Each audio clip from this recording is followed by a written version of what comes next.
شامتان بخیر باشد بینندگان عزیز. برنامه اخباری آزادی را در پخش مستقیم پیشنهاد شما میکنیم. امروز 2 فوریه است و این موضوع ها را داره. دسته فوتبال بازان تاجیکستان در دوره چهارک نهایی جام آسیا از اردن شکست خورد، ولی از قطر به وطن همچون دسته پیروز برمیگردد.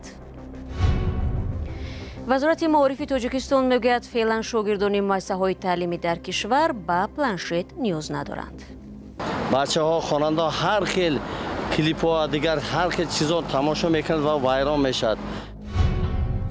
و شماره قربانی های فلسطینی حمله های اسرائیل در منطقه غزه از 27,000 نفر بیشتر شده است. برنامه را با یک خبری نه چندان خوش آغاز میکنیم. امروز تیم ملی فوتبال تاجیکستان در دوره چهارک نهایی جام آسیا 2023 در قطر از دسته اردن با حساب 0-1 مغلوب شد و به دوره نیمه نهایی راه نیافت.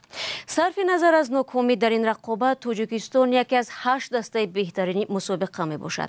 دستاوردی که تا کنون در تاریخ فوتبال تاجیکستان دیدن نشده است. کارشناسان فوتبال تاجیکستان را کشفیات این دوره جام آسیا می شمارند. در رسانه‌های روسیه تخمین‌ها زیادند که بعد این مسابقه فوتبال بازان تاجیک را دسته‌های خارجی دعوت خواهند کرد. رو میاریم به موضوعهای دیگر. خدمات ضد انحصاری تصدیق کرده است که شرکت‌های موبیلی تاجیکستان با چند دلیل می‌خواهند نرخ ترافه‌ها بالا برده شود. یک هفته پیش 3 شرکت موبیلی تاجیکستان مگافون، تیسل و واویلون خبر دادند که از 1 فوریه امسال نرخ خدمات خود را بالا میبرند. اما در پی شکایت کاربران و ناراضگی خدمات علاقه، شرکت‌ها از این تصمیم خود دست کشیدند. دلیل شرکت‌های موبیلی برای بالا بردن نرخ خدمات شون چیست؟ مولا رجب یوسفی گزارش می‌دهد. خدمات ضد انحصاری نهاد نظارت کننده به نرخگذاری ها در کشور در پاسخ به نامه رادیوی آزادی نوشته است گرانتر شدن نیروی برق، قیمت شدن سوزشواری، بی‌قرب شوی پول و زیاد شدن حجم نشان دهنده برای حساب ها از دلیل های شرکت های موبیلی برای بالا بردن نرخ خدماتشان بوده است. این نهاد نوشته است بعد از سال 2020 نرخ برق 33%، نشان دهنده برای حساب ها 24% زیاد شده، پول ملی هم 13% قربش را از دست داد. بنا به تغییر یافتن اندازه نشان دهنده برای حساب ها از 1 ژانویه سال 2024 مبلغ اجاره مکان و جایهای استحصالی برای ایستگاه‌های بازوی نسبت به سالهای قبل افزایش یافته است، نوشته است خدمات ضد انحصاری. خدمات همچنین نوشته است در صورت بی تغییر ماندن ترافه‌های خدمت‌رسانی‌های علاقه موبیلی، مفلس شوی شرکت‌ها از احتمال دور نبوده، همزمان تاثیر منفی خود را به قسم درآمد بودجه دولتی از حساب پرداخت‌های اندازه می‌رساند. در پاسخ خدمات ضد انحصاری آمده است مسئله تغییر دادن خدمات شرکت‌های موبیلی در بررسی قرار دارد. خبر گرانتر شدن خدمات مخابراتی در کشور ناراضگی ده‌ها کاربران شبکه‌های اجتماعی را به میان آورد. بعضی از کارشناسان میگویند بازار با دستور کار نمی‌کند و برای پایان بردن نرخ گفتگو و اینترنت باید اصلاحات گذرانده شود. مولا رجب یوسفی، امیر اسایف، آزادی، دوشنبه. برنامه را با خبرهای دیگر پای میگیریم. مقامات انتظامی تاجیکستان گفتند که به ضد انوره سرکار و خبرنگار مقیم اروپا پرونده جنایی باز کردند. انوره سرکار و به رادیو آزادی گفت روز 1 فوریه در ریاست مبارزه با جنایت‌های متشکلانه وزارت امور داخلی به مادرش درباره باز شدن پرونده خبر دادند. یک منبع در وزارت امور داخلی این خبر را تصدیق کرد. مصاحبه رادیو آزادی افزود که از جزئیات پرونده آگاه نیست، ولی به قول انوره سرکار و مادرش از مفتش ماده 307 را شنیده است که دعوت عمومی به افراطگرایی و ترغیب و تشویق و درست شماریدن افراطگرایی را در نظر دارد. انوره سرکار و خبرنگار سابق بخش روسی BBC و زاده ولایت مختار کوهستان بدخشان ناآرامی ها در این ولایت و بخصوص تظاهرات آلوده به خون در 2 سال گذشته را در شبکه‌های اجتماعی فعالانه انعکاس می‌کرد.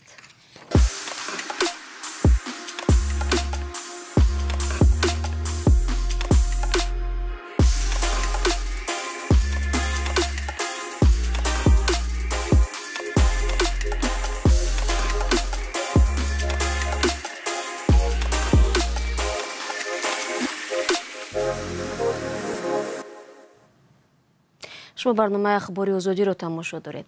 ارتش اسرائیل ادعا دارد که عملیات زمینی در شهر خان یونس منطقه غزه با موفقیت انجام یافته.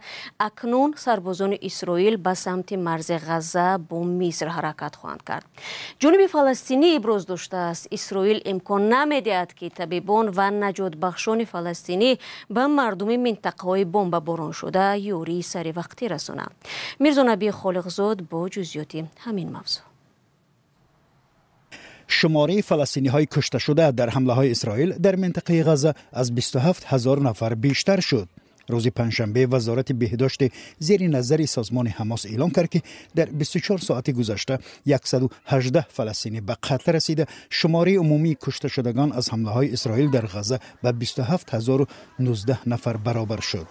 به قول همین منبع در حمله های اسرائیلی که بعد از 7 اکتبر یعنی پس از یورش سلاح بدستان حماس به اسرائیل شروع شده بودند 66,139 ساکن منطقه غزه جراحت برداشته است. فلسطینی ها اصرار می‌ورزند که به احتمال زیاد هزارها قربانی دیگر حمله های اسرائیلی در زیر ویرانه های بناها می باشند و نیروی اسرائیلی راه نمی‌دهد که یاری تجلیل طبی و خدمات نجات به بناهای ولنگار نزدیک شوند.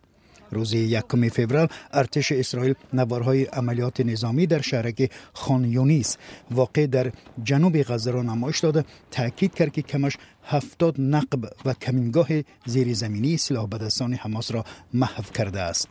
فرمانده اسرائیل میگوید کمش 2 پایگاه موشک‌اندازی به خاک اسرائیل را تشخیص کردند. وظیفه ما تا حال به انجام نرسیده است. وقتی ما را دعوت کردند ما با مشت سرسپرده و کشنده به جای ضروری حاضر شدیم. برایم فرماندهی این بتالیون افتخار است. حرکت را به پیش ادامه می‌دهیم. وزیر مدافع اسرائیل یوآف گالانت میگوید عملیات در شهر جنوبی خان یونس غزه با موفقیت اجرا شد و اکنون ارتش به احاطه شهر رفاه واقع در مرزهای جنوبی غزه حرکت خواهد کرد. رسانه های فلسطینی گزارش می‌دهند که دیروز ارتش اسرائیل 114 نفر و از جمله 4 زن را که در جریان عملیات زمینی در غزه به حبس گرفته بودند رها کردند. برمیگردیم به تاجیکستان. شادی حفیظ‌زاده سردار ریاست مبارزه بر ضد جنایت‌های متشکل وزارت کارهای داخلی از مقام برکنار شده است. این گنرال 43 ساله را داماد وزیر رمضان رحیم‌زاده می‌دانند. مقامات خبر و سبب برکناری او را نگفتند. سامانه وزارت کارهای داخلی روز 2 فوریه سید احتم حاتم‌زاده را سردار نوی ریاست معرفی کرد. شادی حفیظ‌زاده از سال 2017 در این مقام کار میکرد. نمایندگان مخالفان بارها او و ریاست زیر رهبریش را برای بازداشت و شکنجه دیگراندیشان تنقید کردند. از جمله خودش ماه ایول سال 2022 خبرنگار عبدالله غربتی را با عضویت در حزب ممنوع نهضت اسلامی متهم کرده بود. دیرتر دادگاه غربتی را به 7 سال زندان محکوم نمود، ولی غربتی در نامه گفت که گناه ندارد و زیر فشار بیانات داد. همچنین روز 2 فوریه سهراب رمضانزاده از منصب ریاست کار با هیئت شخصی وزارت کارهای داخلی آزاد شده است. به جای او نام حسین خلیلزاده را نوشتند.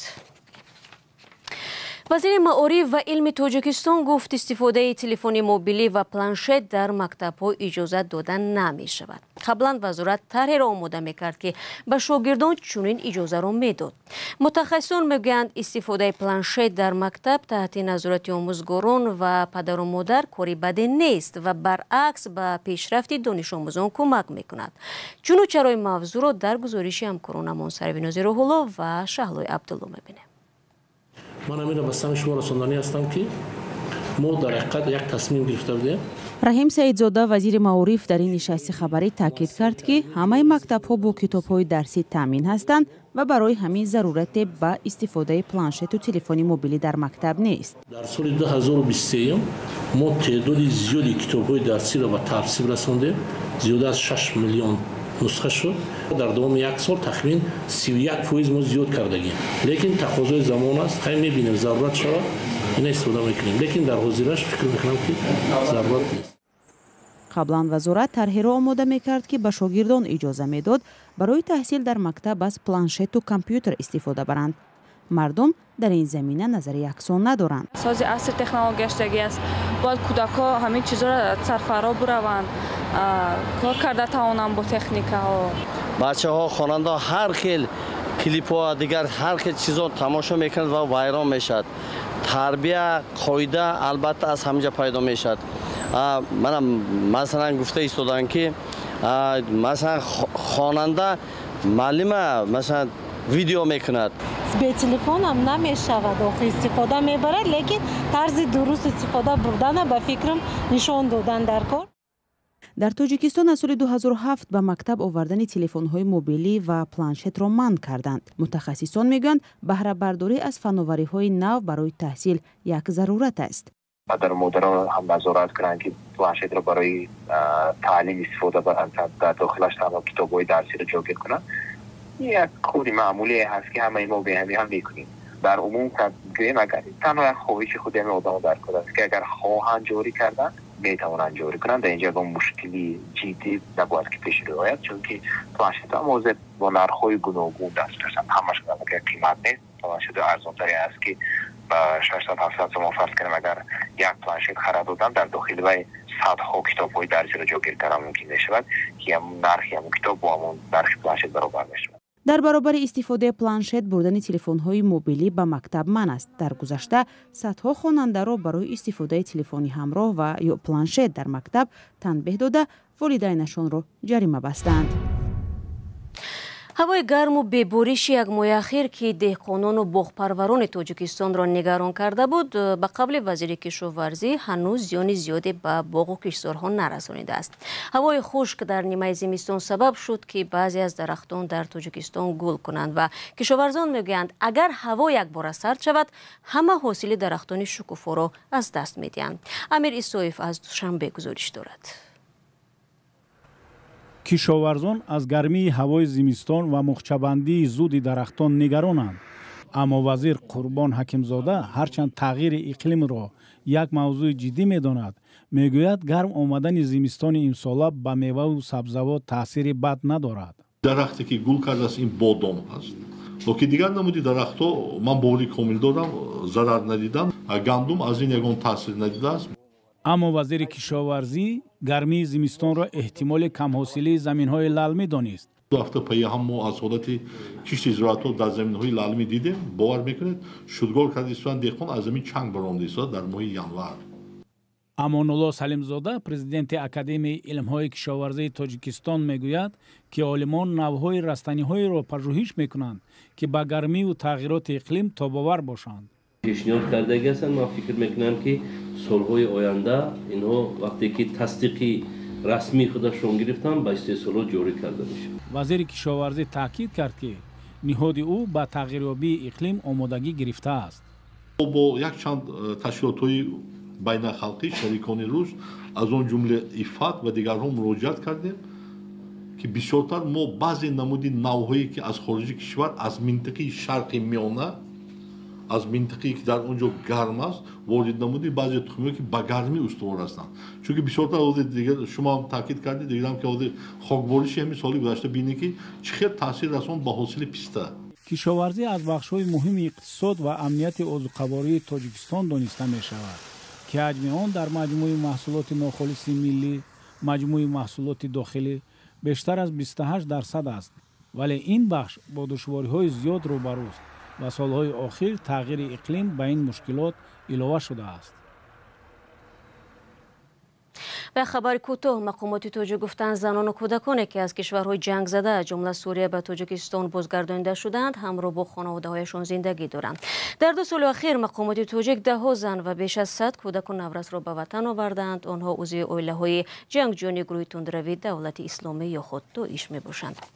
بینندگان عزیز، نشر نوبتی برنامه اخباری آزادی را در همین ثانیه‌ها به پایان میرسانیم. تشکر که تا این دقیقه ما را تماشا کردید. خبر از این بیشتر را میتوانید از سامانه رادیو آزادی و صفحه‌های ما در فیسبوک و اینستاگرام، تیک تاک و تلگرام و یوتیوب و ادناکلاسنیک پیدا کنید. اگر شما نیز از آن خبری دارید برای ما نویسید. برای شما در 2 روز آینده استراحت خوب می‌خواهیم. خود را احتیاط کنید و خدا نگهدارد.